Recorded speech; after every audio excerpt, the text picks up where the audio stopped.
క్రీస్తునందు ప్రియమైనటువంటి వారులారా, మన ప్రభు అయిన యేసు క్రీస్తు వారి పేరిట మీకందరికీ నా హృదయపూర్వక వందనాలు తెలియపరుస్తూ ఉన్నాను. ఈ దినమున దేవుని సన్నిధిలో మనమందరము చేరి ఉన్నాం. గత వారములో కొన్ని విషయాలు దేవుని సన్నిధిలో మనము మాట్లాడుకున్నాం. దాని కొనసాగింపుగా ఈ దినమున ఈ వర్తమానాన్ని పరిశుద్ధాత్మ ప్రేరణ చేత పరిశుద్ధాత్మదేవుడు మీతో మాట్లాడమంటూ ఉన్నాడు. కాబట్టి దీన్ని నేను కొనసాగిస్తూ ఉన్నాను. గత వారంలో ఎంతమంది సర్వీస్లో అడుగుపెట్టారో వారికి ఈ దినమున ఈ వర్తమానము కూడా అర్థమవుతుంది. ఎందుకంటే అది కొనసాగింపే కాబట్టి మీకు చక్కగా అర్థమవుతుంది. చదవబడిన లేఖన భాగంలో నుంచి ఈ మాటను చూద్దాం. మనం రాత్రి మెలకువగా ఉండి ఇంటి మీద ఒంటిగానున్న పిచ్చుకవలే ఉన్నాను. ప్రియమైన వర్లారా, గత వారములో మనము ఒంటరివాడుగా ఉన్నటువంటి దావీదు గురించి మనం మాట్లాడుకున్నాం. ఒంటరివాడు అయినటువంటి అబ్రహాము గారి గురించి మాట్లాడుకున్నాం. ఒంటరివాడైనటువంటి ఇస్సాకు గురించి మనం మాట్లాడుకున్నాం. ఒంటరివాడైనటువంటి యాకోబు గురించి మనం మాట్లాడుకున్నాం. ఈరోజు పరిశుద్ధాత్మ దేవుడు మనతో మాట్లాడుతున్న మాట ఏంటంటే, మనము ఒంటరి కాదంట, మనతో ఉండే దేవుడంట ఆయన. మనము ఎవరమైతే నేను ఒంటరి వాడను, నేను ఒంటరి దానను, నా కుటుంబము ఒంటరిది అని భావిస్తున్నామో, దేవుడు ఈ దినమున వారితో ఆ మాటలు మాట్లాడమంటున్నాడు. వాస్తవంగా నేను గత వారముతోనే వర్తమానాన్ని ముగిద్దాం అనుకున్నాను. పరిశుద్ధాత్మ దేవుని యొక్క ప్రేరేపణ చేత నేను ముందుకు వెళుతూ ఉన్నాను. ఇంకా బైబిల్ గ్రంథములో ఒంటరి జీవితాలు జీవిస్తున్న వారితో దేవుడు ఎలా కార్యాలు జరిగించాడో మిమ్మల్ని బలపరచమని పరిశుద్ధాత్మ దేవుని ప్రేరేపణ చేత ఈ మాటలు మీకు నేను అందిస్తూ ఉన్నాను.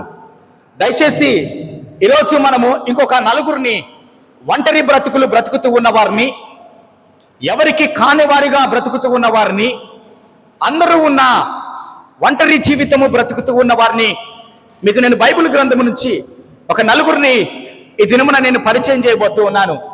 ఆ నలుగురి జీవితాలు చూసినప్పుడు 4 ఆశీర్వాదాలు మన జీవితానికి దేవుడు అందించబోతున్నాడు. ఆ నలుగురి జీవితాల ద్వారా దేవుడు మనతో ఏమని మాట్లాడబోతున్నాడంటే, ఆ నలుగురిని నేను ఏ రీతిగా ఒంటరిగా ఉన్నా కానీ ఆశీర్వాదించానో, ఆ నలుగురితో నేను ఏ రీతిగా ఉన్నానో ఈరోజు ఒంటరిగా ఉన్న నీతో కూడా, నీ కుటుంబముతో కూడా నేను ఆ రీతిగా ఉంటాను.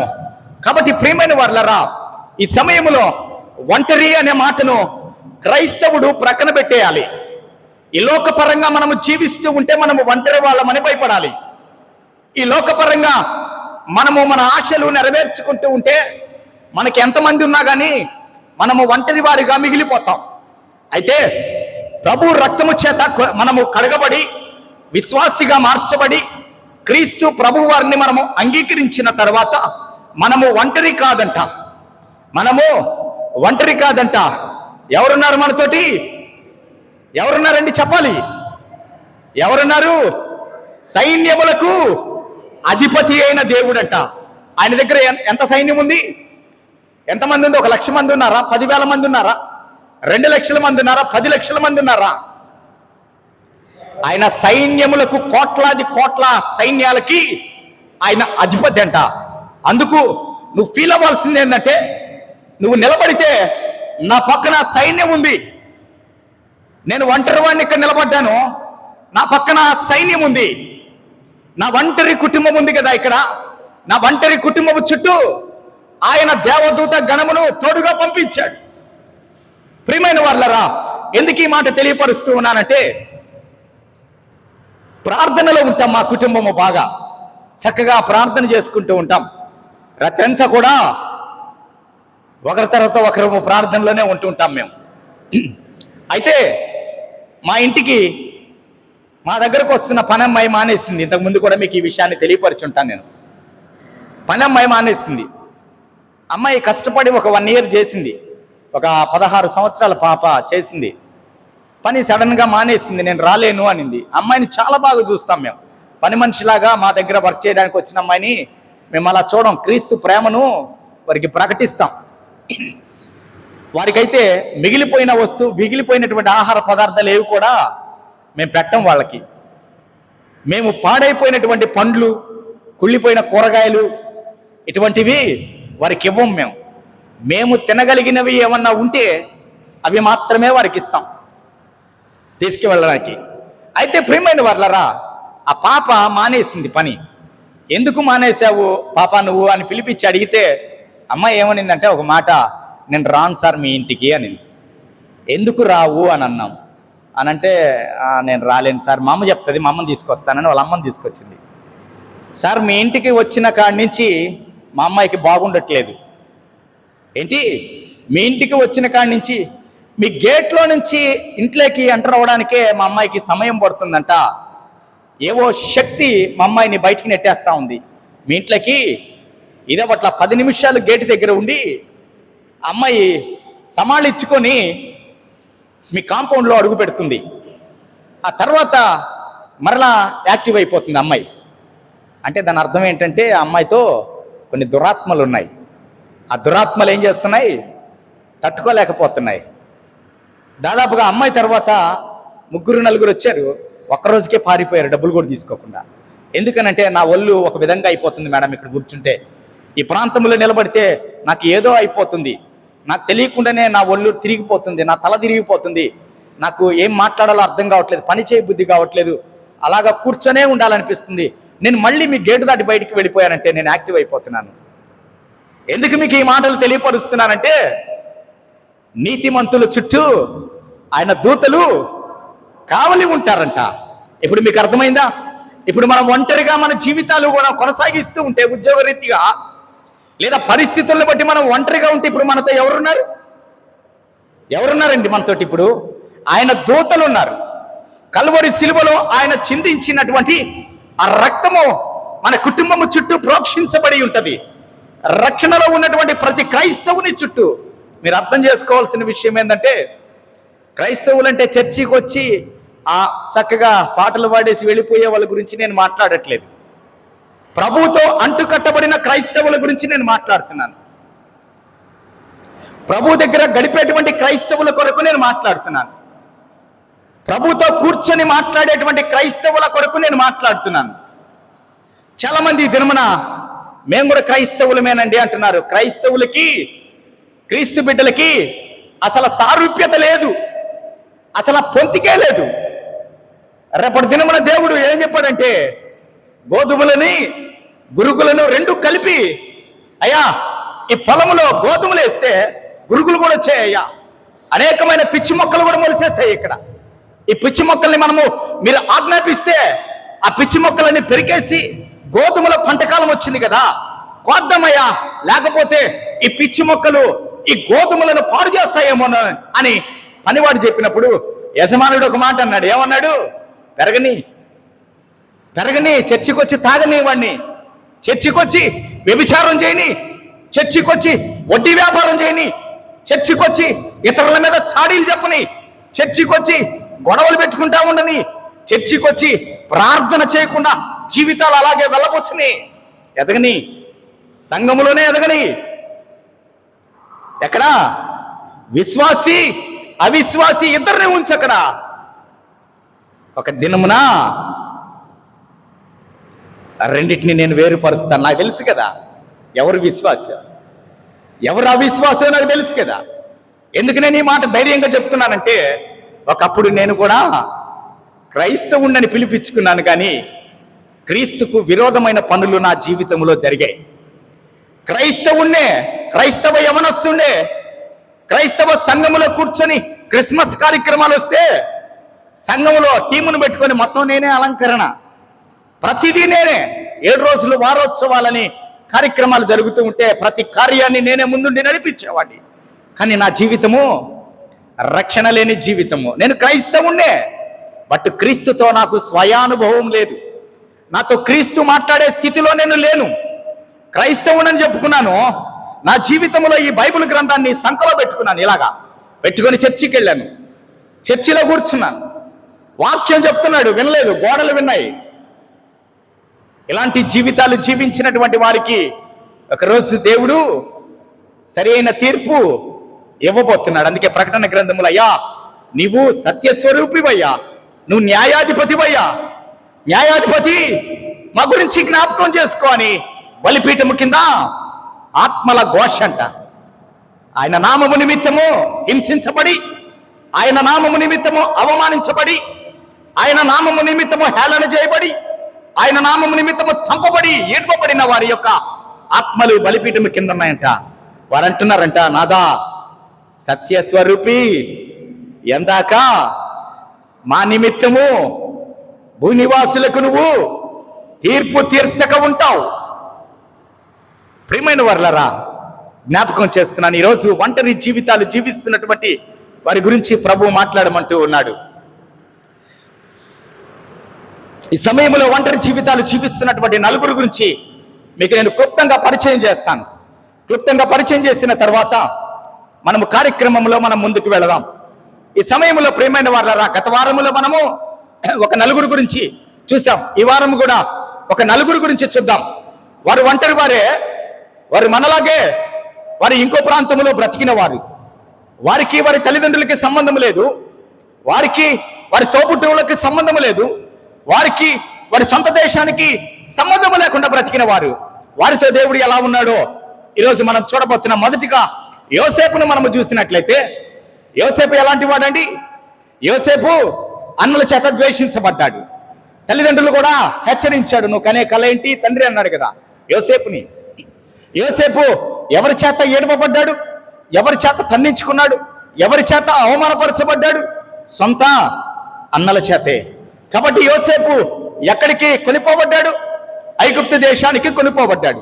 ఇప్పుడు చూడండి ప్రియమైన వారలారా, చరిత్రకారులు తెలియపరుస్తున్నటువంటి ఒక సత్యం ఏంటంటే, యోసేపు వయసు అప్పటికి ఒక 17 సంవత్సరాల వయసు ఉంటుందని తెలియపరుస్తున్నారు.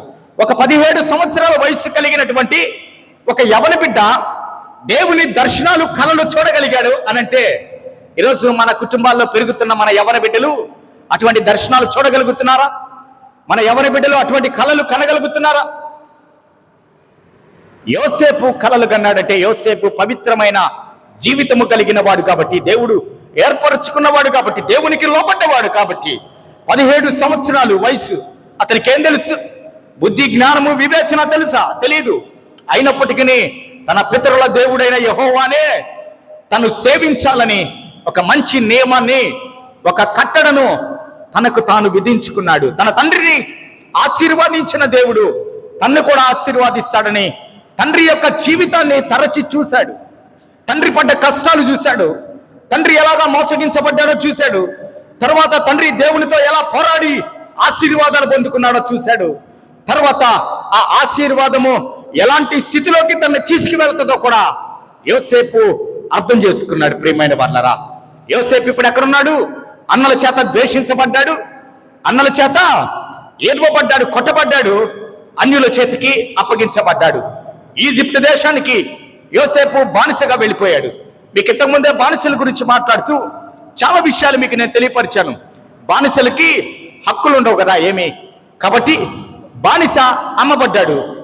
అమ్మబడ్డ తర్వాత ఇష్మాయేలీలకు అమ్మబడిన తర్వాత వారు ఐగుప్తు దేశంలో ఉన్న వారికి అమ్మేశారు. ఇప్పుడు 2 చేతులు మారాయి. మారిన తర్వాత యోసేపు పోతీఫరు అనేటువంటి ఒక అధికారి ఇంట్లో ఉన్నాడు. ఉన్నప్పుడు యోసేపు ఏం చేశాడండి? ఏడుస్తా కూర్చున్నాడా? మా ఇంట్లో ఉంటే చక్కగా పొద్దున సాయంత్రం మా నాన్నమ్మతో మాట్లాడుకుంటూ చక్కగా మా లేదన్నా పెడితే తినేవాడిని, మన్నోళ్ళని చూసుకుంటా, గొర్రెలు కాసుకుంటా, బర్రెలు కాసుకుంటా చక్కగా ఉండేవాడిని. కాబట్టి నేను భాష తెలియని ప్రాంతం అంతే కదా, వేరే దేశంలోకి వెళ్తే ఆ భాషకి ఈ భాషకి తేడా ఉంటుంది కదా, లాంగ్వేజ్ ప్రాబ్లం వచ్చేసింది. అయినప్పటికీ యోసేపు దేవుణ్ణి స్తుతిస్తూ ఉన్నాడు.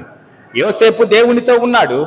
దేవుడు చెప్పండి, యోసేపు దేవుడితో ఉన్నాడు, దేవుడు యోసేపుతో ఉన్నాడు. అందుకే యోసేపు ఫీల్ అవ్వట్లా, నేను ఒంటరినని బాధపడట్లా. యోసేపు దేవుడు నన్ను 17 సంవత్సరాలు నా తండ్రి ఇంట్లో పెట్టాడు, ఇప్పుడు ఆయన ఉద్దేశం ఏంటో నాకు తెలీదు. నాకు జరిగిన ఈ కీడులను బట్టి, నాకు జరిగినటువంటి ఈ అవమానమును బట్టి, నాకు ఇచ్చినటువంటి ఈ బానిస అనేటువంటి బ్రతుకును బట్టి నా దేవుడు నన్ను ఏదో చేయబోతున్నాడు. దేవునికి నా పట్ల ఒక ఉద్దేశం ఉంది. నా పితరుడైన నా తాత అయినటువంటి అబ్రహామును ఎలా ఆశీర్వాదించాడో ఒకవేళ నన్ను కూడా ఆశీర్వాదిస్తాడేమో దేవుడు అనుకున్నాడు యోసేపు. యోసేపు తన జీవితాన్ని, గతాన్ని మర్చిపెట్టాడు, వదిలిపెట్టేశాడు కంప్లీట్గా. ఎవరి మీద ద్వేషము లేదు యోసేపుకి, ఎవరి మీద పగలేదు. ఏదో ఒక రోజు నేను బానిసగా ఈ ప్రాంతంలో నుంచి విడిపించబడతాను, తిరిగి మా నాన్న దగ్గరికి వెళ్తాను, మన్నల మీద అంతా నిజం చెప్తాను, మన్నల్ని బాగా తన్నిస్తాను, తిట్టిస్తాను, కొట్టిస్తాను, ఎవరికన్నా చెప్పి నేను ఈ పరిస్థితిలో ఉన్నాను, నన్ను విడిపించండి అని మా తల్లిదండ్రులకి ఇన్ఫర్మేషన్ పంపిస్తానని యోసేపు ఎక్కడ భావించలా. సమస్యకి తల వంచాడు. యోసేపు ఈజిప్టులో తన జీవితాన్ని ప్రారంభించాడు, తిరిగి నూతన జీవితాన్ని ప్రారంభించాడు. ప్రారంభించిన తర్వాత యోసేపు ఒకే ఒకటి కలిగి జీవించాడు అక్కడ. ఏంటి అది? యోసేపు ఒకే ఒక క్వాలిటీ కలిగి జీవించాడు. అది ఏంటో తెలుసా? క్వాలిటీ పరిశుద్ధత. పరిశుద్ధత కలిగి యోసేపు జీవించాడు. పాపం అంటే అసహించుకున్నాడు. యోసేపులో పరిశుద్ధత ఉంది. యోసేపులో పరిశుద్ధత ఉంది కాబట్టి పరిశుద్ధుల చెంత హృదయ శుద్ధి కలవారు ధన్యులు, వారు దేవుణ్ణి చూస్తారు. అందుకే సీనాయి పర్వతం మీదకి దేవుడు వచ్చేటప్పుడు మిమ్మల్ని మీరు ఈ ప్రజలకు చెప్పు మోషే, వీరిని పరిశుద్ధపరచుకోమను, నేను వీరితో మాట్లాడబోతున్నాను కాబట్టి, ఈ కొండ మీదకి నేను దిగిరాబోతున్నాను కాబట్టి, నేను పరిశుద్ధుడను కాబట్టి ఈ ప్రజలతో మాట్లాడాలి అనంటే వీరు కూడా ఎలా ఉండాలి? పరిశుద్ధులుగా ఉండాలి. పరిశుద్ధులుగా ఉంటేనే ప్రభు మాట్లాడతాడు.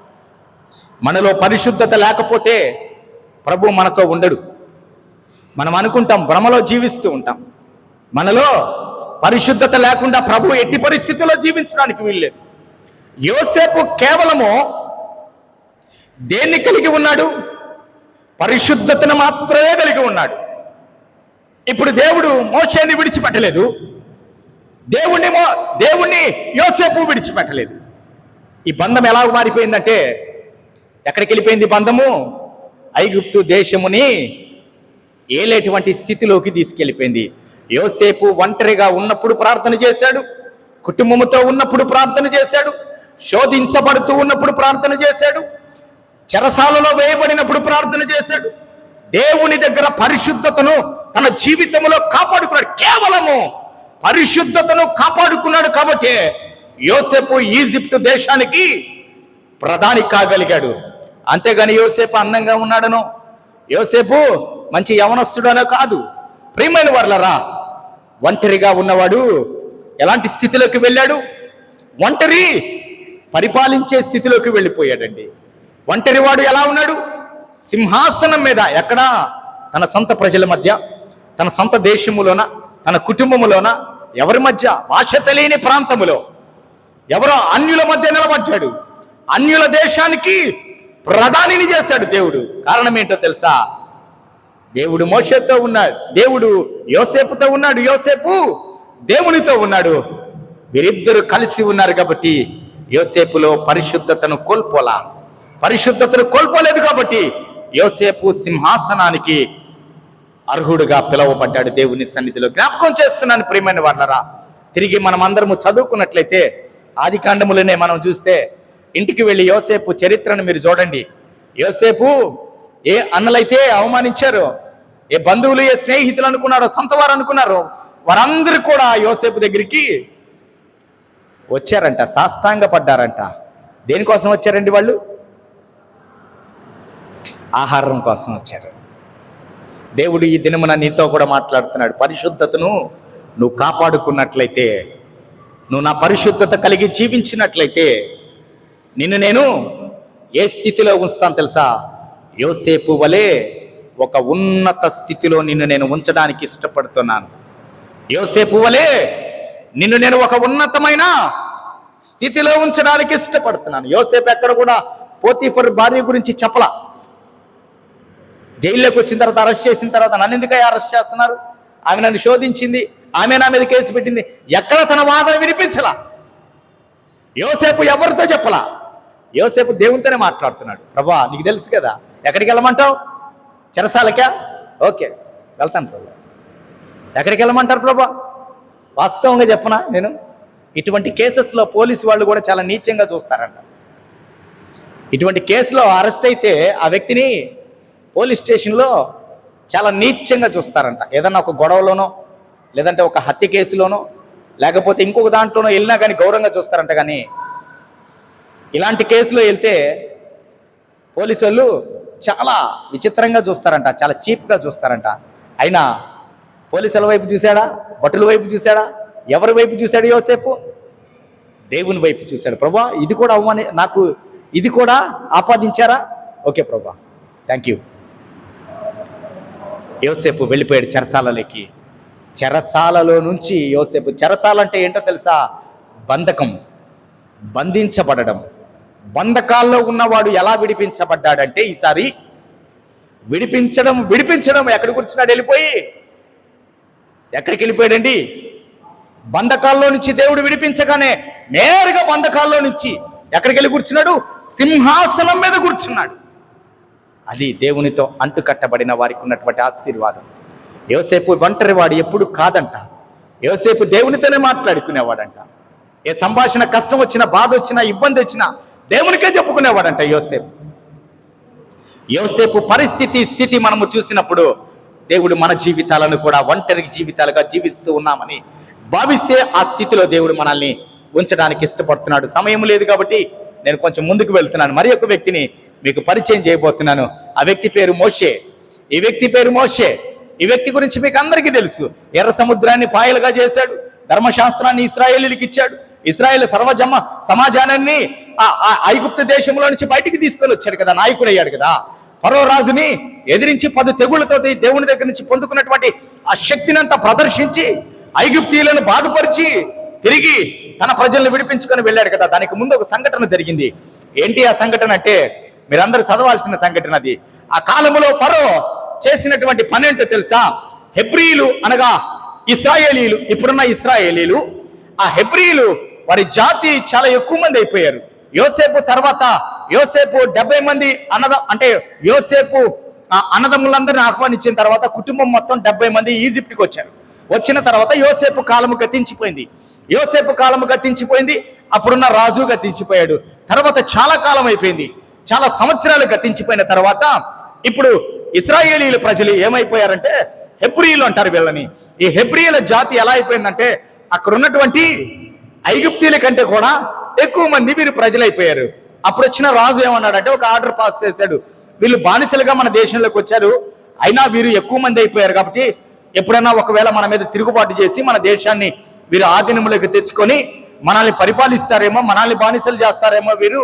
కాబట్టి ఇప్పుడు మీకు వెంటనే నేను ఒక ఆర్డర్ పాస్ చేస్తున్నాను.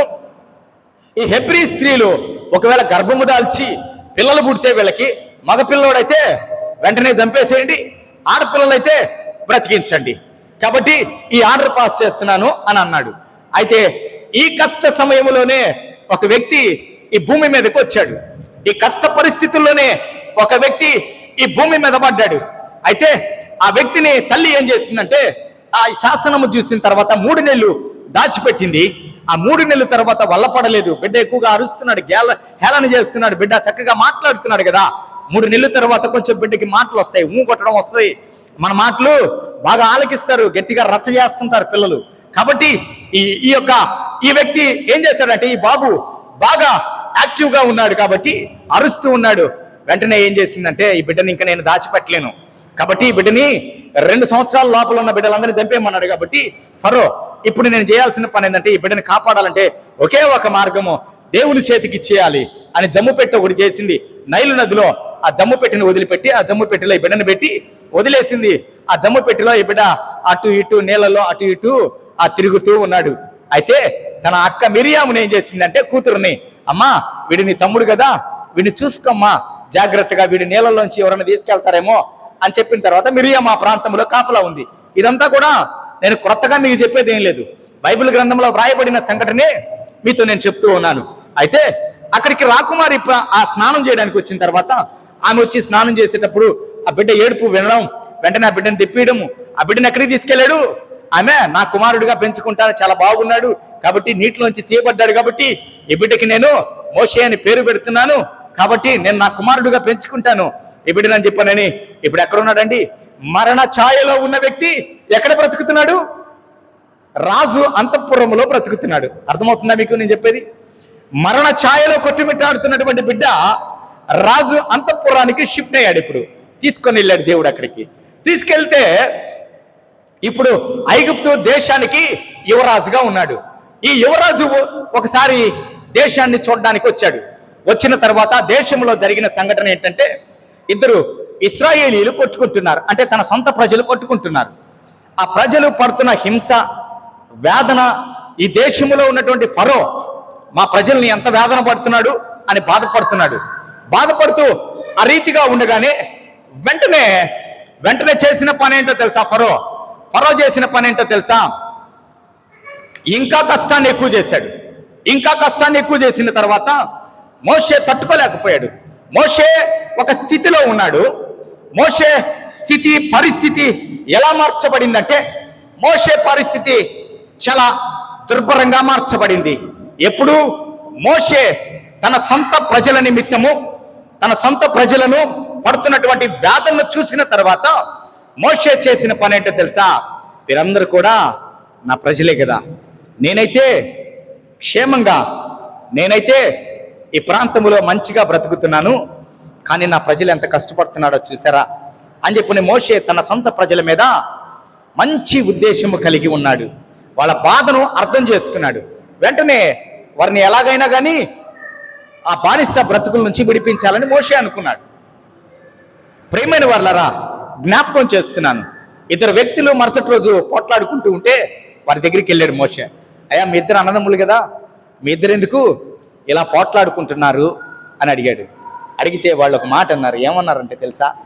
మోషే ఈ ప్రజలను చూడడానికి వెళ్ళినప్పుడు, ఈ ప్రజలు కష్టపడుతున్నప్పుడు ఈ ప్రజల్ని దారుణంగా కొడుతూ ఉన్నాడు ఒక వ్యక్తి, ఐగుప్తీయుడు. కొడుతూ ఉన్నప్పుడు మోషే చూశాడు, చాలా వేదన పడ్డాడు. కోపం పట్టలేక నా ప్రజల్ని కొడతారా మీరు అని చెప్పనని కొట్టాడు వాడిని. వాడు చచ్చిపోయాడు. వాడిని తీసుకెళ్ళి ఎవరికి తెలియకుండా పూడ్చిపెట్టేశాడు మోషే. పూడ్చిపెట్టిన తర్వాత మరుసటి రోజు మరలా ఆ ప్రజల కష్టం ఎలా ఉందో ఏందో చూద్దాం అని వచ్చాడు. రాగానే ఇద్దరు కొట్టుకుంటున్నారు, మనోళ్ళే సంఘంలో కొట్టుకుంటున్నారు. ఇద్దరు బాగా కొట్టుకుంటున్నారు సంఘంలో. వాక్యం వింటున్నారు, బాగా కొట్టుకుంటున్నారు. ఇద్దరు వాక్యం వింటున్నారు, ప్రార్థన చేస్తున్నారు, బల్ల ఇస్తున్నారు, బల్ల తీసుకుంటున్నారు, చక్కగా కొట్టుకుంటున్నారు. నువ్వెంత రా, బయటికి రా చూసుకుందామని.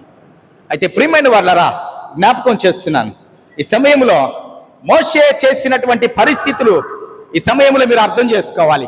మోషే యొక్క స్థితిని మోషే మర్చిపోయాడు. అక్కడ మోషే స్థితిని మోషే మర్చిపోయిన తర్వాత మోషే ఏం చేశాడో తెలుసా? తన ప్రజల కొరకు వచ్చినప్పుడు ఆ ప్రజలు ఏమన్నారు తెలుసా? ఏమన్నారండి ఆ ప్రజలు? ఒక సీక్రెట్ని బయట పెట్టేశారు. ఏంటా సీక్రెట్? పాపం తీసుకున్నాను.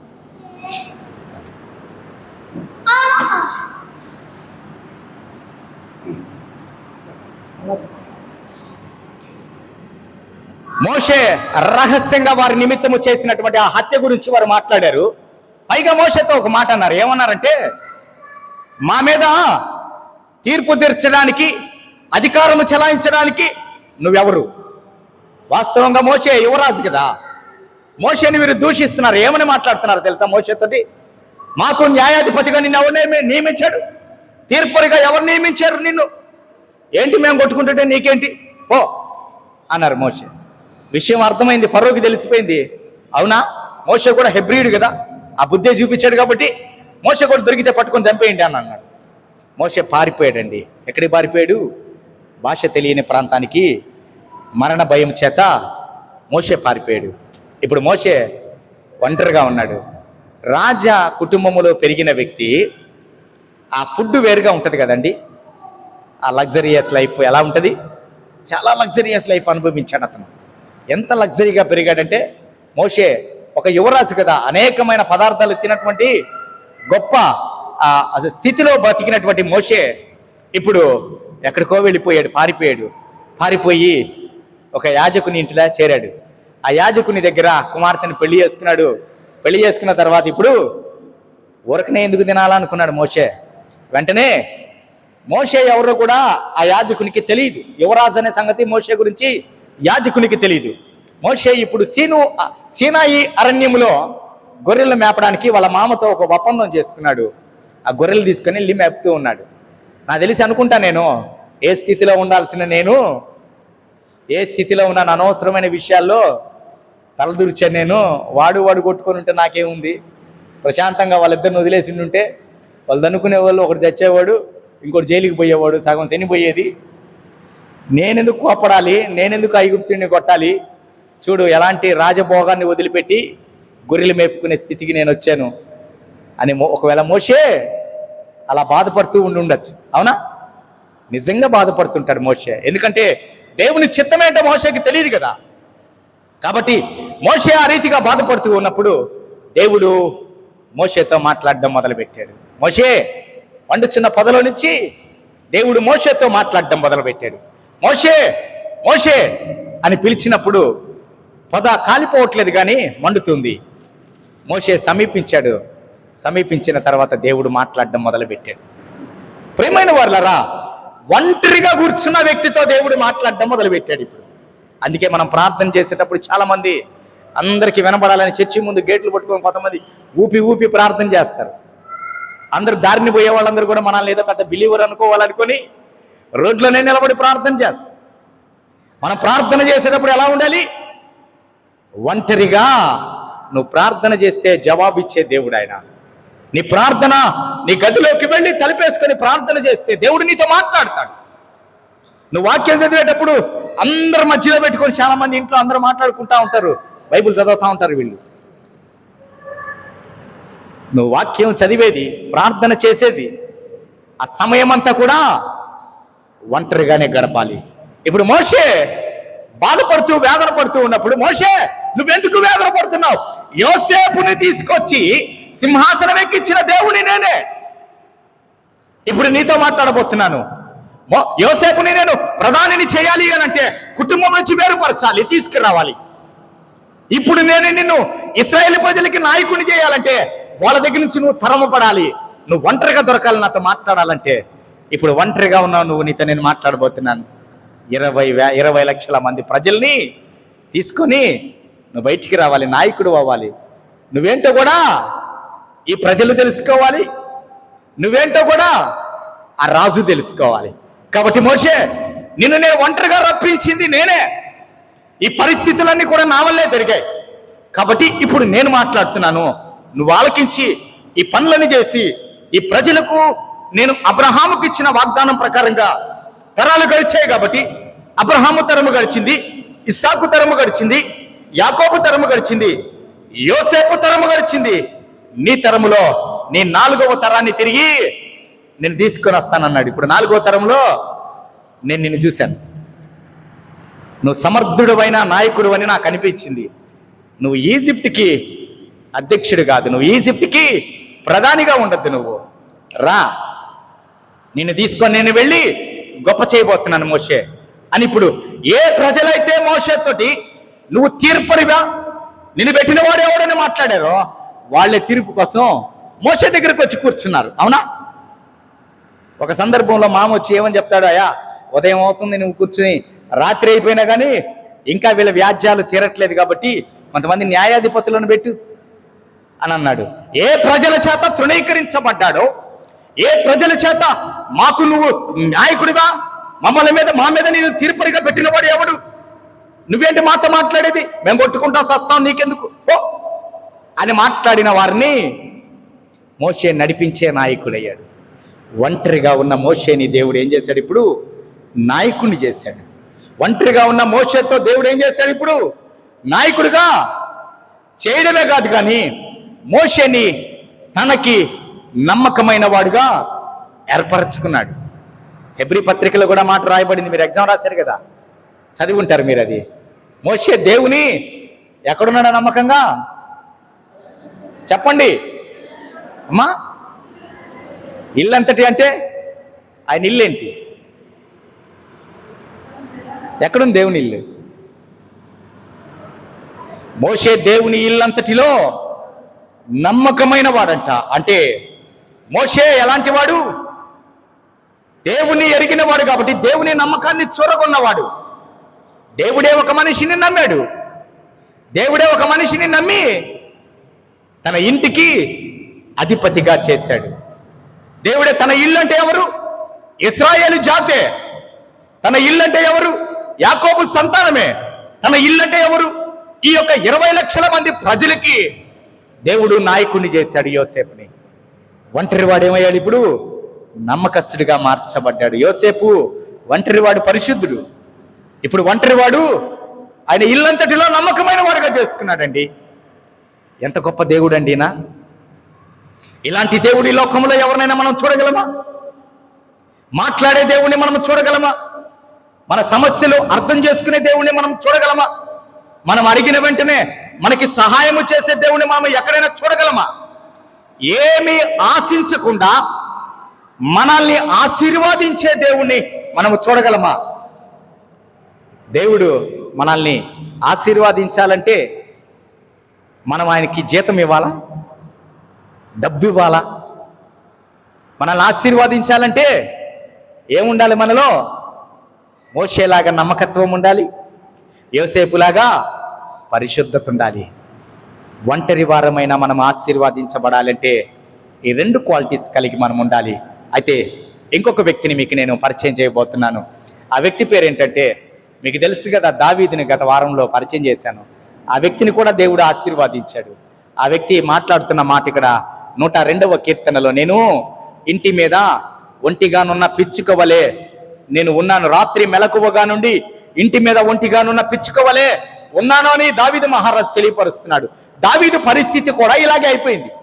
కుటుంబంలో అందరికంటే చిన్నవాడు, దేవుడు ఆశీర్వాదిస్తాడు అని అనుకున్నాడు. ఆశీర్వాదించడానికి దేవుడు తీసుకొని బయటకు వచ్చాడు. బయటకు వచ్చిన తర్వాత సౌలు తరుముతూనే ఉన్నాడు. అలు పెరగకుండా దావీదు పరిగెత్తుతున్నాడు, సౌలు తరుముతూనే ఉన్నాడు.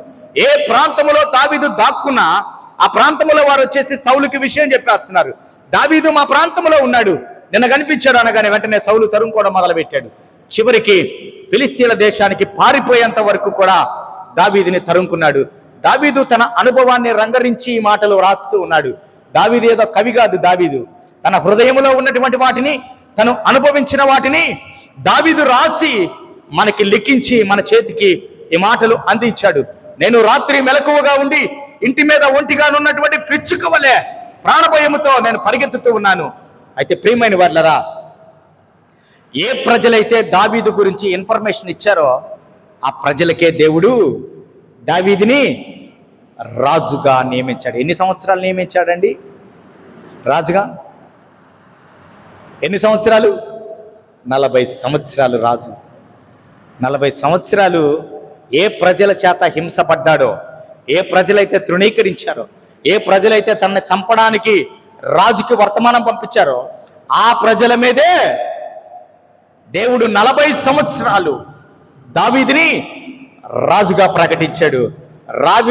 దావీదు రాజ్యము పరిపాలిస్తూ ఉంటే చుట్టూ ఉన్న శత్రువులు వణికిపోయారంట.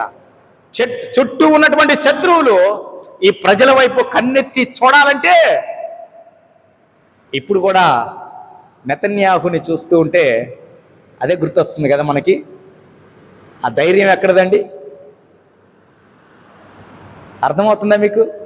ఆయన ఒంటరి వాడిని అనేక జనములుగా చేయగలిగిన వాడు. ఒంటరి వాడితో దేవుడు ఉంటే ఎలాంటి బలమైన కార్యాలు జరుగుతాయి. దావీదు దేశాన్ని 40 సంవత్సరాలు క్షేమకరంగా, శత్రువు ఆ దేశం వైపు చూడాలంటేనే భయపడే స్థితిలోకి తీసుకొని వెళ్ళాడు. దావీదు చుట్టూ ఉన్న శత్రు దేశాల మీద ఫైన్ వేయలేదు, వారే తిరిగి చెల్లించేవాళ్ళు. వచ్చి, అయ్యా మా మీదకి రాకుండా ఉండడం కోసంగా ప్రతి నెలలో మీకు ఇంత కప్పం కడతాం, అంటే ఇంత డబ్బు మీకు ఇస్తాం, మా దేశంలో శ్రేష్టమైన భోజన పదార్థాలు కానీ, మా దేశంలో ఉన్నటువంటి బంగారం కానీ, వెండి కానీ, ఇత్తడి కానీ, రాగి కానీ మీకు మేము పంపిస్తామయ్యా, విలువైన వస్తువుల్ని, దయచేసి నువ్వు మాతోటి యుద్ధం చేయొద్దని చెప్పని శత్రురాజులు అప్పటి వరకు విపరీతంగా సౌలు మీదకి కాలు దువ్వినటువంటి వాడు. అవునా?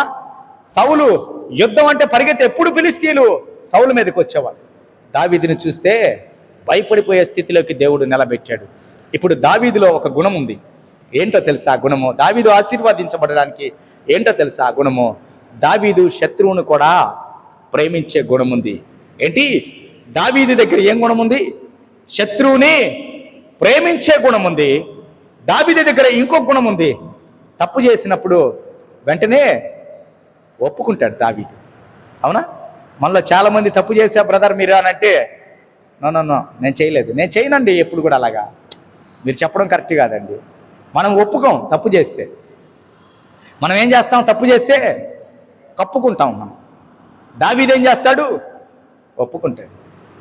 అందుకు దావీదు దేవుని హృదయానుసారుడంట. చూసారా బిరుదు? చూడండి ఎలాంటి టైటిల్స్ ఇచ్చాడు దేవుడు. ఈ హృదయానుసారుడు ఒంటరి వాడైనప్పటికీ దేవుడు ఈ హృదయానుసారుడితో 40 సంవత్సరాలు ఇశ్రాయేలీల 12 గోత్రాలను చక్కగా పరిపాలించడానికి అధికారం ఇచ్చాడండి ఒంటరి వాడికి.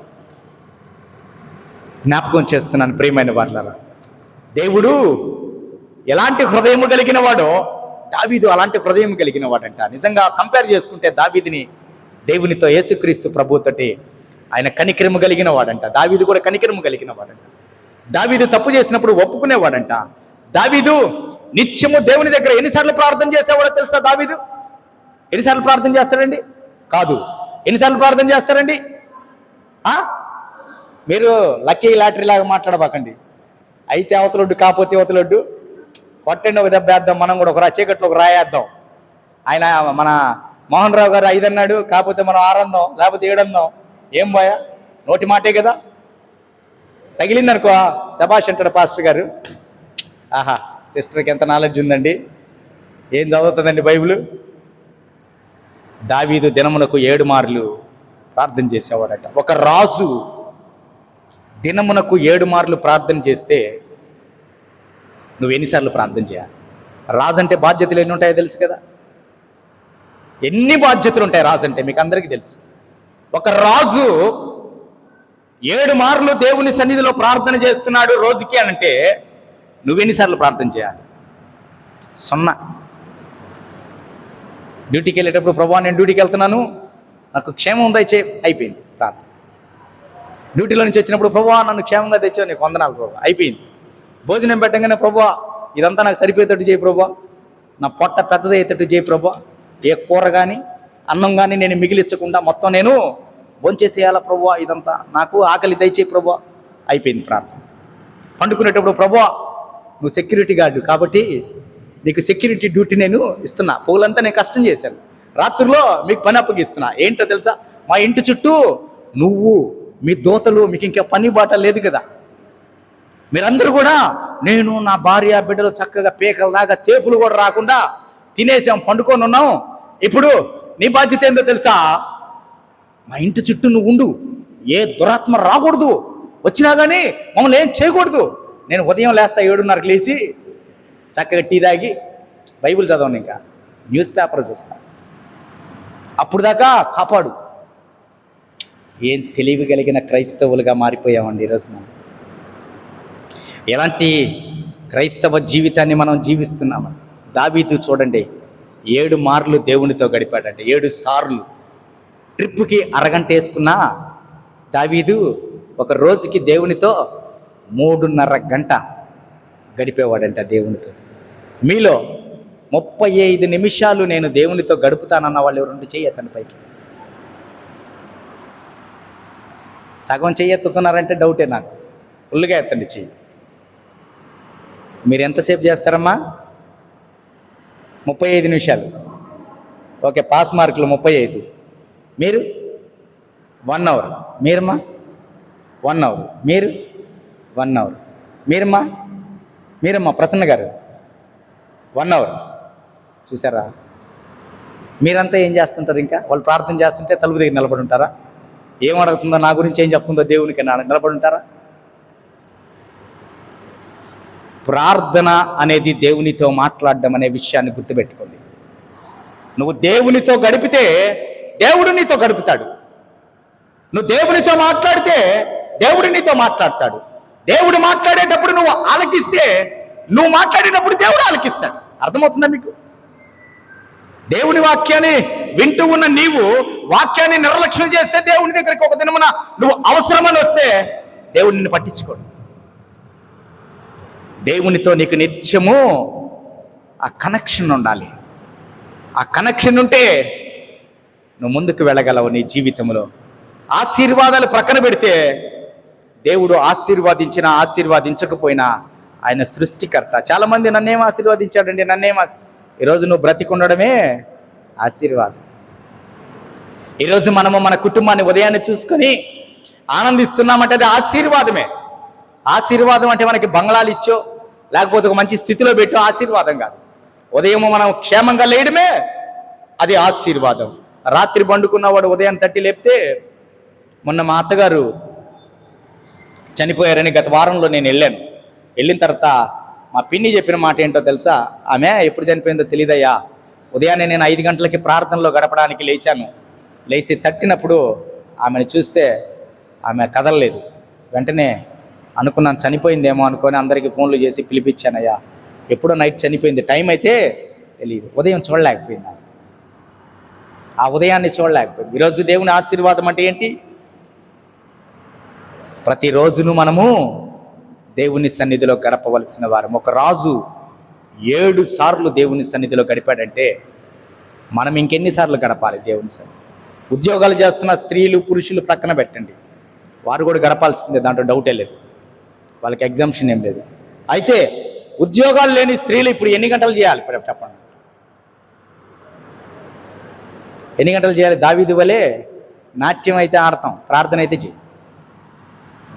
ఎవరైనా పాస్టర్ గారు క్రిస్మస్కి డాన్స్ వేయకూడదు స్టేజీ మీద అని చెప్పారనుకోండి, దావీదు నాట్యం ఆడాడు కదా, ఆడాడు. ఇంకోటి కూడా చేశాడు దావీదు. ఏం చేశాడు? ప్రార్థన. అదేది దావీదు నాట్యాన్ని నేర్చుకోమని దేవుడు చెప్పలా, దావీదు ప్రార్థన చూసి నేర్చుకోమన్నాడు. దావీదు హృదయము ఎలాంటి పవిత్రమైన హృదయమో తెలుసుకోమన్నాడు దేవుడు. దావీదు నర్తించింది దేవుడు చెప్పట్లా మీకు. ఓకే, ఆడండి, నర్తించండి, డాన్స్ చేయండి, కానీ ప్రార్థన చేయండి. ఒంటరి వాడు ఎలాంటి వాడయ్యాడండి? బలమైన నాయకుడిగా దేవుడు ఆశీర్వాదించాడు. దావీదు ఒంటరి వాడిని బాధపడుతూ ఉన్నాడు. 102వ కీర్తన 7వ వచనంలో, నేను ఒంటరి వాడినయ్యా, నా పరిస్థితి చాలా ఘోరమైన పరిస్థితుల్లో నేను జీవిస్తూ ఉన్నాను అని దావీదు బాధపడుతూ ఉంటే దేవుడు దావీదుకి ఎలాంటి స్థితి కల్పించాడండి? ఇప్పుడు దావీదు ఎలాంటి వాడు? ఆయన హృదయం ఎలా స్పందిస్తుందో దావీదు హృదయం కూడా అలాగే స్పందిస్తుందంట. ఇప్పుడు ఇంకొక వ్యక్తిని మీకు నేను పరిచయం చేయబోతున్నాను. ఆ వ్యక్తి కూడా బానిసే. ఆ వ్యక్తి బానిస. ఆ వ్యక్తి పేరు కూడా దానియేలు. ఆ వ్యక్తి ఎవరు? దానియేలు అంట. దానియేలు ఎన్నిసార్లు ప్రార్థన చేసేవాడో తెలుసా? ఎన్నిసార్లు చేసేవాడమ్మా? అమ్మా ముమ్మారంటే 3 సార్లా? నిజమేనా? 30 సార్లా? కరెక్ట్గా చెప్పాలి, నేను ప్రశ్న అడుగుతున్నా. ముమ్మారంటే 3 సార్లా 30 సార్లా? నేను గట్టిగా అడిగితే ఆగిపోతారు మీరు, అదొక భయం. మళ్ళీ 3 సార్లే, డౌట్ ఎందుకు? 3 సార్లు ప్రార్థన చేసేవాడట దానియేలు. మనం కనీసం 3 సార్లన్నా చేస్తున్నావా? దానియేలు పరిస్థితి ఏంటో తెలుసా మీకు? సింపుల్గా మీకు కొన్ని విషయాలు చెప్తాను. లేఖన భాగాలు కానీ చెప్పాను మీకు, అంటే రెఫరెన్స్లోకి వెళ్ళామంటే టైం ఎక్కువ తీసుకుంటుంది కాబట్టి ముగించబోతున్నాను. నేను ఒక 5-10 నిమిషాల్లో ముగించేస్తాను. నేను దానియేలు ఒక బానిసగా ఉంటే, ఆ బానిసగా వెళ్ళేదానికి ముందే దానియేలు సకల శాస్త్ర ప్రావీణ్యత కలిగిన వాడంట. ఫస్ట్ దానియేలు దగ్గర ఉన్న క్వాలిటీ ఏంది? దేవుడు దానియేలుకి జ్ఞానం ఇచ్చాడంట. దేవుడు దానియేలుకి దర్శన వరాలు ఇచ్చాడంట. దేవుడు దానియేలుకి స్వప్న భావాలు చెప్పేది ఇచ్చాడంట. మీకు ఆశ్చర్యకరమైన విషయం ఏంటంటే, నువ్వు కలగన్నావు మర్చిపోయావు. దానియేలు దగ్గరికి వెళ్తే నువ్వు కన్న కళను కూడా చెప్తాడు దానియేలు. ఏంటి? కన్న కళ చెప్తేనే కదా దాని భావం చెప్తారు ఎవరైనా కానీ. యోసేపు ఏం చెప్పేవాడు? పానదాయకుడికి ఏం చెప్పాడు? నువ్వు కన్న కళకి నేను చెప్తారా అర్థం అని చెప్పానని దేవుని దగ్గర ప్రార్థన చేసి అర్థం చెప్పాడు యోసేపు. దానియేలు అలా కాదు. ఏం చెప్పాడు దానియేలు? రాజు కలగన్నాడు, ఆ కళను మర్చిపోయాడు. ఇప్పుడు ఆ కళ గురించి దాని భావం గురించి కానీ చెప్పకపోతే, ఈ దేశంలో ఇప్పుడు వరకు మిమ్మల్ని నేను ఒక స్థితిలో పెట్టాను కదా, మీరు జ్ఞానులని పెట్టాను కదా, మిమ్మల్ని అందరినీ చంపేస్తానని చెప్పని శాసనం రాసి పంపించేశాడు. ఈ రాజు ఎలాంటి వాడు? తెక్కోడా? అంతే కదా మనం అనుకోవాలా. ఈడికన్న కళని మనం చెప్పమంటే ఎలా చెప్తాం? మనం ఎలా చెప్పగలం? మనం దానియేలు ఒక మాట అన్నాడు. ఏమన్నాడంటే, ఆగండి, మీ శాసనాన్ని ఉపసంహరించుకోండి. ఈ కళలు వాటి భావాన్ని చెప్పగలిగిన వాడు పరలోకం మంది ఉన్నాడు. ఆయన నాకు బయలుపరిస్తే నేను చెప్తానన్నాడు. కళ చెప్పాడు, కళ భావం చెప్పాడు. ఇప్పుడు దానియేలుకి ఒక ప్రత్యేకమైన స్థానం వచ్చింది. ఎందుకు? దానియేలు ముమ్మారు ప్రార్థన చేస్తున్నాడు. దేవుడు దానియేలుతో మాట్లాడుతున్నాడు. దానియేలు దేవుడు బయలుపరిచిన విషయాలన్నీ కూడా రాజ్యంలో ప్రకటిస్తూ ఉన్నాడు. ఇప్పుడు దానియేలు ఒక స్థితిలోకి వెళ్ళిపోయాడు. ఒక స్థితిలోకి వెళ్ళిపోతే నెబుకద్నెజర్ రాజు దానియేలు కాడికి వచ్చాడు. ఎలా వచ్చాడంటే, ఒక రాజు ప్రార్థన చేసేటువంటి ఒక వ్యక్తి దగ్గరికి వచ్చి, ఒక బానిస ఒంటరివాడు అక్కడ బ్రతుకుతూ ఉన్నాడు. ఆ వ్యక్తి దగ్గరికి వచ్చి అంట కూర్చొని మాట్లాడలేదంట. దానియేలుకి దేవుడిచ్చిన జ్ఞానాన్ని చూసిన తర్వాత రాజు నెబుకద్నెజర్ ఏం చేశాడండి? సాష్టాంగపడ్డాడంట. బోర్ల వండుకొని దానియేలుకి నమస్కారం చేశాడంట. అప్పటి వరకు జ్ఞానులందరినీ చంపేస్తానని శాసనం చేసిన రాజు దానియేలుకి దేవుడిచ్చిన జ్ఞానం బట్టి, దానియేలు దేవుడే తప్ప ఈ లోకంలో ఏ దేవుడు ఉండడానికి వీలు లేదు అని ప్రకటించి, దానియేలు దేవునే మీరు ఆరాధించాలి అని సాష్టాంగ నమస్కారం చేశాడంట. సాష్టాంగ నమస్కారం చేయడమే కాదు కానీ బబులోను సంస్థానములు అన్నిటికంటే కూడా ప్రధానిగా చేశాడంట. సంస్థానాలంటే ఇప్పుడు మనం స్టేట్స్ అంటున్నాం కదా, వాటన్నిటిని కూడా సంస్థానాలు అంటారు. అయితే ఆ సంస్థానాలన్నిటికీ దానియేలు ఇప్పుడు ఏమయ్యాడు? ప్రధాని అయ్యాడంట. అయితే ఫస్ట్ దేవుడు దానియేలు జ్ఞానాన్ని చూసిన రాజుకి ఏమని బుద్ధి పుట్టించాడంటే, ఇప్పుడు ఈ జ్ఞానులందరూ పిలువబడుతున్నారు కదా ఈ దేశంలో, వీళ్ళందరికీ ప్రధాని చేశాడంట. తర్వాత ఆ దేశంలో ఉన్న సంస్థానాలన్నిటికీ కూడా ప్రధానినిగా చేశాడంట. అయితే బెల్షస్సర్ అని ఒక రాజు కాలం వచ్చింది బబులోన్ని. ఆ రాజు పరిపాలిస్తూ ఉన్నాడు, బెల్షస్సర్ అని. ఆ రాజు పరిపాలిస్తూ ఉంటే ఆ రాజు దానియేలు జ్ఞానాన్ని చూసిన తర్వాత, నో దానియేలు ఎలా ఉండడానికి వీలులేదు, కాబట్టి ముగ్గురు ప్రధానులను నేను పెడుతున్నాను, కాబట్టి ఆ ముగ్గురు ప్రధానులలో ఒక అధికారిగా నేను దానియేలుని ఉంచబోతున్నాను. ఒంటరివాడే ఎక్కడికెక్కడికి అంచెలుగా ఎదుగుతూ వెళ్తున్నాడో మీరు చూడాలి ప్రియమైన వాళ్ళరా. ఇప్పుడు బెల్షస్సర్ రాజు కాలంలో దానియేలు ఎలాంటి పరిస్థితుల్లోకి వెళ్ళిపోయాడు? మూడవ అధికారిగా మార్చబడ్డాడంట, నియమించబడ్డాడంట.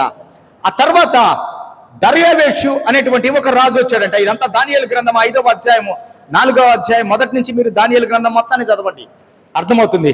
దానియేలు గ్రంథం 5:17 వచనంలో వ్రాయబడి ఉంది. అయితే ప్రియమైన వాళ్ళరా, దర్యావేషు అనేటువంటి ఒక రాజు వచ్చాడంట.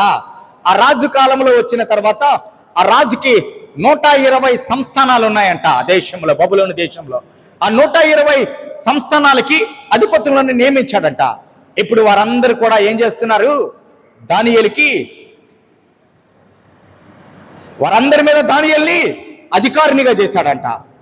ప్రియమైన వాళ్ళరా, అర్థం చేసుకోండి. ఎందుకు ఈ మాట నేను తెలియపరుస్తున్నానంటే, దానియేలు కూడా ఒంటరివాడే.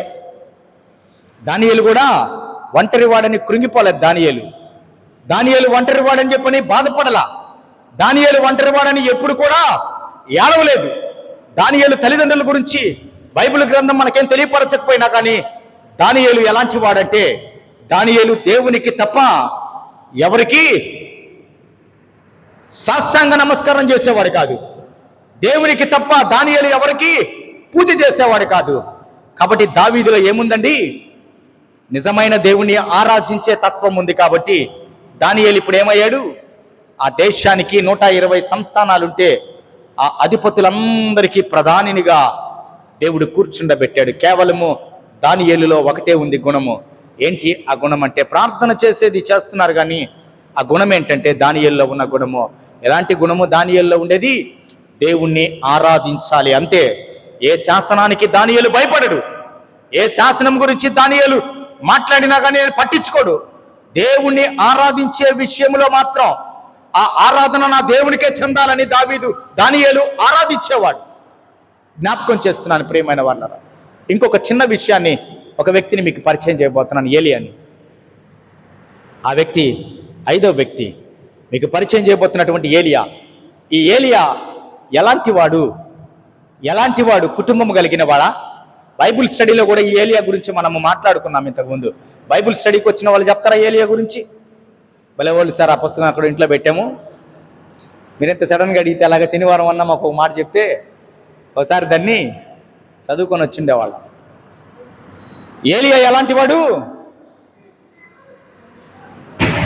రోషము కలిగిన వాడంట దేవుని నిమిత్తము. ఎలాంటి వాడు? దేవుని నిమిత్తము పౌరుషము కలిగిన వాడట. దేవుని నిమిత్తము దేవుడు ఏ పని చేయమంటే ఆ పని చేసేవాడట. ఇప్పుడు దేవుడు ఏం చేశాడో తెలుసా? అటువంటి రోషగాన్ని తీసుకొచ్చాడు. ఆహాబు రాజున్నాడు, తన భార్య ఉంది, ఇశ్రాయేలు ప్రజల మొత్తాన్ని పాడు చేస్తున్నారు వీళ్ళు. ఆహాబు బహు దుర్మార్గుడు, నన్ను కాకుండా వేరే దేవుణ్ణి సేవించమంటున్నాడు, విగ్రహాలను పూజించమంటున్నాడు. ఏలియా నువ్వు వెళ్ళమంటే, ఏలియా ప్రభువా నాతో పాటు ఓ 10 మందినన్నా పంపించి ప్రభువా, మాతో పాటు ఇంకో 4 సేవకులను పంపిస్తే అందరం నిలబడి మాట్లాడతాం అని అన్నాడా? అనలా. నేరుగా వెళ్ళాడు ఆహాబుతో, డైరెక్ట్గా నిలబడి మాట్లాడడం మొదలుపెట్టాడు. ఆహాబు జాగ్రత్త అంటే, ఆహాబు దేవుని నామము నిమిత్తము రోషము కలిగినటువంటి, దేవుని నామం నిమిత్తము బహు పౌరుషము రోషము కలిగినటువంటి ఏలియాని ఏమని సంబోధిస్తున్నాడంటే, ఆహాబు నా పగవాడా అంటున్నాడు.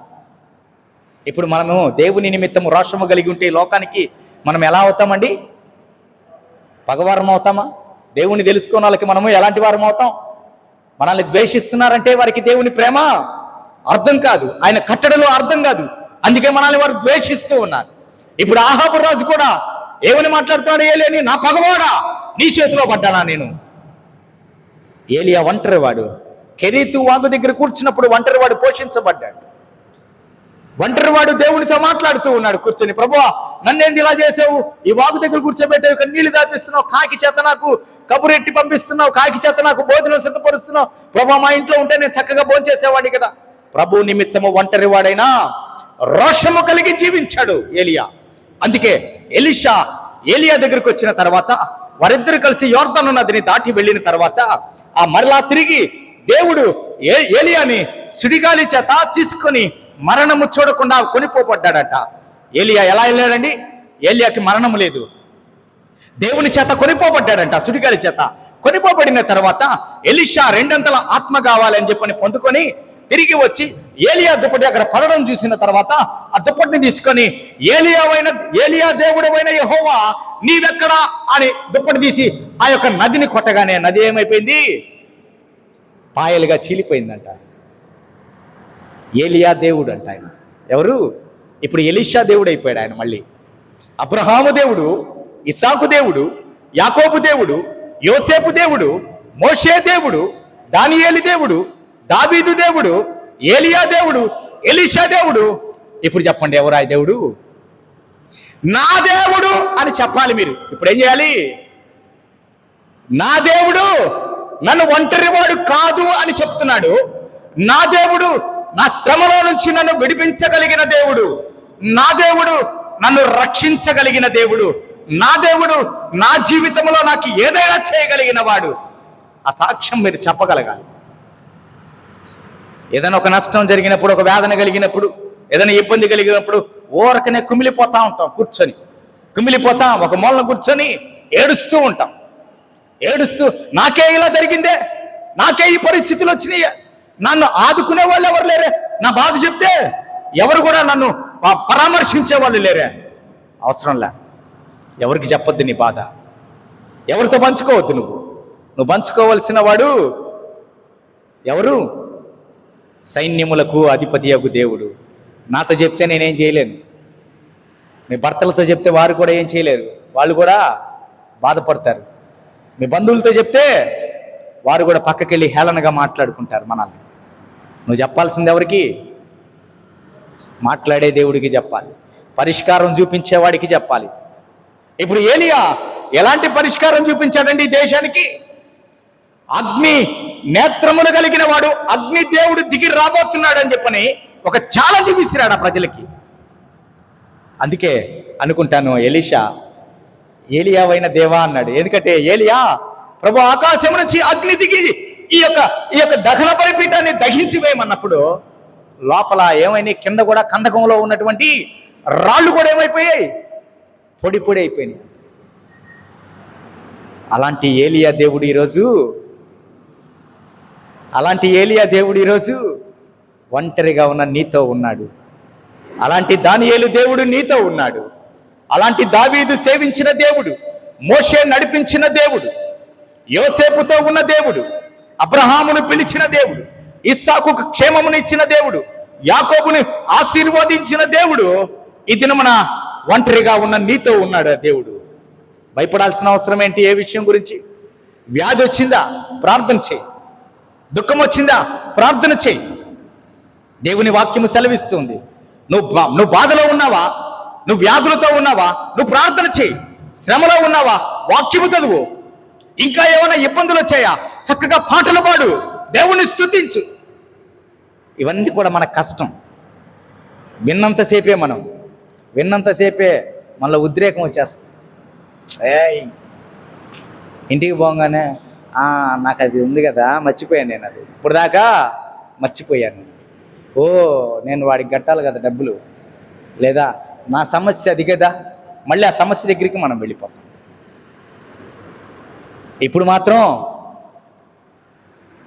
దేవుడు మాట్లాడాడు కాబట్టి బలపరచబడతాం. ఇంటికి వెళ్ళిపోయిన తర్వాత మళ్ళీ క్షీణించిపోతాం. ప్రార్థన చేయాలి, దేవునితో గడపాలి. ఒంటరిగా ఉన్నటువంటి నీవు అనేక మందికి ఆశీర్వాదకరంగా దేవుడు మారుస్తాడు. ఇప్పుడు మార్చలేదా? యోసేపుని అనేకులకు దీవెనకరంగా మార్చలేదా? మోషేని అనేకులకు ఆశీర్వాదకరంగా మార్చలేదా? ఏలియాని ఆ దేశానికి ఆశీర్వాదకరంగా మార్చలేదా? ఏలియా వర్షము ఆగమంటే 3 సంవత్సరాలు వర్షము లేదు. తర్వాత ఏలియా ప్రార్థన చేయగానే ఆకాశము మేఘావృతమైపోయింది. తిరిగి మరలా దేశము సుభిక్షంగా మార్చబడింది. ఈరోజు ఏలియా దేవుడు నీతో లేడా? నువ్వు ప్రార్థన చేస్తే ఎందుకు కార్యాలు కావు? ప్రార్థన చేస్తావు, అల్ప విశ్వాసం. నువ్వు ప్రార్థన చేస్తావు, నిజంగా ఇది నా జీవితంలో జరుగుతుందా? ప్రభువా నాతో రా ప్రభు అంటావు, నా ప్రభు నాతో వస్తాడో రాడో? ప్రభు ఈ సమస్యలో నుంచి నన్ను విడిపిస్తావా అని అడుగుతావు, విడిపిస్తావు. విడిపించడానికి ఆయన సిద్ధంగా ఉంటాడు. కానీ మళ్ళీ నీకు డౌట్ వస్తుంది. ఏంటంటే ఇది ఎవరు? ఏదో ప్రార్థన చేసుకొని పోతున్నా మనశ్శాంతి కోసం అనుకుంటాం మనం, అంతేనా? కానీ దేవుడు మాట్లాడుతున్న మాట ఏంటో తెలుసా? ఇంతమందితో ఉండి వారి హృదయాల్లో ఉన్నటువంటి ఈ పరిస్థితులు నేను అర్థం చేసుకొని ఈ స్థితిలో నుంచి వారిని, ఒంటరిగా ఉన్న వారిని అనేక మందిగా చేసిన నేను చేయలేనా? ఇంతకాలము నీవున్నటువంటి పరిస్థితులు నేను మార్చలేనా? నాకు చేత కాదా? విన్నావు కదా? ప్రియమైన వారులారా, జ్ఞాపకం చేస్తున్నాను. మనం కృంగిపోవలసిన అవసరం లేదు, మనం వేదన పడాల్సిన అవసరం లేదు. మన పక్షాన మన ప్రధాన యాజకుడైన యేసుక్రీస్తు ప్రభువారు తండ్రి దగ్గర నిత్యము విజ్ఞాపన చేస్తూ ఉన్నాడు. ఆ ప్రధాన యాజకుడిని నువ్వు సేవించినట్లయితే, ఆరాధించినట్లయితే, పూజించినట్లయితే, ఆయనతో నువ్వు సహవాసము కలిగినట్లయితే నీ సమస్యలన్నీ కూడా ఎలా వెళ్ళిపోతాయి తెలుసా? అవి నీ ముందు చూసినప్పుడు, నువ్వు ప్రార్థనలో లేనప్పుడు ఆ సమస్యలను చూసినప్పుడు ఆ సమస్యలన్నీ కూడా నీకు ఎలా కనబడతాయి? కొండల వలె కనబడతాయంట. నువ్వు ప్రార్థన ప్రారంభించగానే, దేవునితో సహవాసము ప్రారంభించగానే అవన్నీ ఏమైపోతాయి? మంచు వలె కరిగి వెళ్ళిపోతాయంట. దేవుడు అటువంటి మార్గాన్ని దేవుడు ఈ దినమున నీకు ఇవ్వబోతున్నాడు. అట్టి కృప దేవుడు నీకు దయచేయునుగాక. ప్రార్థన చేస్తాం, తలలు వంచుతాం, కళ్ళు మూసుకుందాం, ప్రార్థన చేద్దాం. మా ప్రియుడా, నీకు వందనాలు, స్తోత్రము నాయన. మాట్లాడే దేవా, ఈ దినమున నీ ప్రియులతో మీరు మాట్లాడారయ్యా. మేము ఒంటరి వారము కాదు అని మాట్లాడారు దేవా. అవునయ్యా, అబ్రహామును పిలిచి ఆశీర్వాదించిన దేవుడు, ఇస్సాకును అభివృద్ధి చేసిన దేవుడవు, యాకోబును దేవా నాయన మీకు వారసుడుగా చేసుకున్న దేవుడవు నాయన, యోసేపును పరిశుద్ధత కలిగిన వాడుగా జీవింపచేసిన దేవుడవు తండ్రి. అయ్యా, మోషేనైతే మీ ఇల్లంతటిలో నమ్మకమైన వాడుగా చేసుకున్నావు నాయన. దానియేలైతే దేవా నాయన ఎల్లప్పుడూ మిమ్మల్ని ఆరాధించేవాడుగా చేసుకున్నారు దేవా. దావీదైతే దేవా నాయన మీ హృదయానుసారుడుగా ఉన్నాడు ప్రభు. అయ్యా, ఏలియా అయితే ప్రభు నాయన మీ మాటల నిమిత్తము దేవా, అయ్యా నా తండ్రి మీ నిమిత్తము ఈ లోకానికి రోషము కలిగి జీవించాడు. అయ్యా, మీకు వందనాలు, స్తోత్రం. వీరందరూ ఒంటరి వారే ప్రభు, వీరితో మీరు ఉన్నారయ్యా, నడిపించారు దేవా. ఈ దినమున వర్తమానం విన్నటువంటి బిడ్డలు, వారి పరిస్థితులు, వారి సమస్యలు ఏవైనా తండ్రి నాయన, ఆ బిడ్డలు ఉన్నటువంటి పరిస్థితులు మీరు చూస్తూ ఉన్న దేవుడవు నాయన, వారి సమస్యల్లో నుంచి వారిని మీరు విడిపించండి దేవా. ఈ వర్తమానము ద్వారా మమ్మల్ని మీరు బలపరిచినందుకు మీకు వందనాలు, స్తోత్రమయ్యా. ఈ వర్తమానము ద్వారా దేవా మాతో మీరు ఉన్నారని మేము తెలుసుకోవడానికి మీరు చూపించిన ఈ కృపను బట్టి మీకు వందనాలు, స్తోత్రము చెల్లిస్తున్నాం దేవా. ఒక సమస్య శ్రమ వచ్చినప్పుడు మమ్మల్ని మీరు విడిచిపెట్టే దేవుడవు కాదు నాయన. మా శ్రమలో మాకు తోడై ఉండే దేవుడవు నాయన. మమ్మల్ని విడిపించి గొప్ప చేసే దేవుడవు నాయన. నీకు వందనాలు, స్తోత్రము నాయన. ఇది మన మా సంఘముతో మీరు మాట్లాడిన మీ మాటలను బట్టి మీకే వందనాలు, స్తుతులు చెల్లిస్తూ మీ ప్రియకుమారుడు మా రక్షకుడు యేసుక్రీస్తు వారి పేరట అడిగి పెడుకుంటున్నాను తండ్రి, ఆమేన్. సమయంలో ప్రియమైన వారులారా, వాళ్ళ కొరకు సిద్ధపడిన వారందరూ కూడా ఆ రీతిగా సిద్ధపాటు కలిగి ప్రార్థనలో ఉండండి.